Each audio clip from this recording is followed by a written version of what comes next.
கர்த்தர் நல்லவர், அவர் பெரியவர். நீங்கள் ஒன்றுக்கும் கவலைப்படாமல் அவரை ஸ்தோத்தரிக்க, நன்றி சொல்ல, அவரை துதிக்க, அவர் நாமத்தை உயர்த்த மீண்டுமா இன்னொரு நாள் ஆண்டவர் உங்களுக்கு கொடுத்திருக்கிறார். அதுக்கு நன்றி சொல்லுங்க.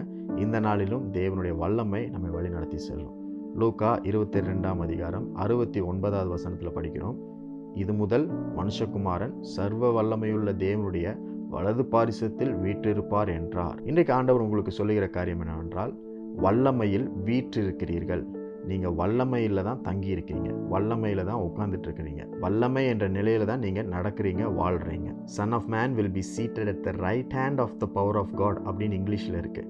அந்த வசனத்தை தமிழில் எக்ஸாக்டாக நம்ம மொழிபெயர்த்தோன்னா எப்படி வரும்னா, தேவ வல்லமை இருக்கும், தேவனுடைய வலது பாரிசத்தில் வீற்றிருப்பார். அப்படின்னா தேவ வல்லமை இருக்கும், தேவனுடைய வலது பக்கம், வலது கரத்தில் வீற்றிருப்பார் தேவன் அப்படின்னு சொல்லப்பட்டிருக்கு. இது எப்போ நடந்துச்சு, எப்போ சொன்னார் இயேசு அப்படின்னா, ஆலோசனை சங்கத்தில் பிரதான ஆசாரியர்களும் வேத பாரகரும் இயேசுவை கைது செய்து துன்புறுத்தி பரியாசம் செய்து விசாரணை செய்யும் நேரத்தில் இயேசு சொல்கிறார், இது முதல், இப்போ இருந்து நீங்கள் என்னை துன்பப்படுத்துறீங்க, எனக்கு பிரச்சனையை தரீங்க, என்னை பரியாசம் பண்ணுறீங்கள, இந்த நேரத்தில் இருந்து மனுஷகுமாரன் சர்வ வல்லமையுள்ள தேவனுடைய வலது பாரிசத்தில் வீற்றிருப்பார் அப்படின்னு சொல்கிறார் இயேசு.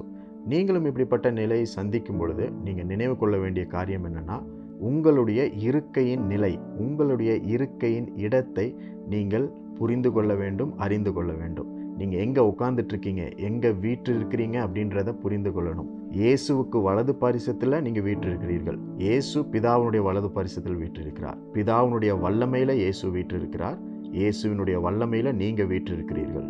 You are seated in the place of power. You have a power seat. Power is your position. வல்லமை தான் உங்களுடைய நிலையாய் இருக்கிறது, வல்லமை தான் உங்களுடைய இருக்கையாய் இருக்கிறது.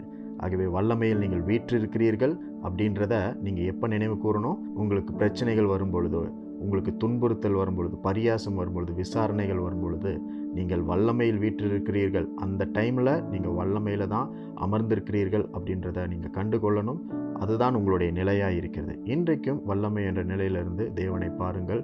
அவர் செய்கிற வல்லமையுள்ள காரியங்களை பார்த்து அவருக்கு நன்றி சொல்லுங்கள்.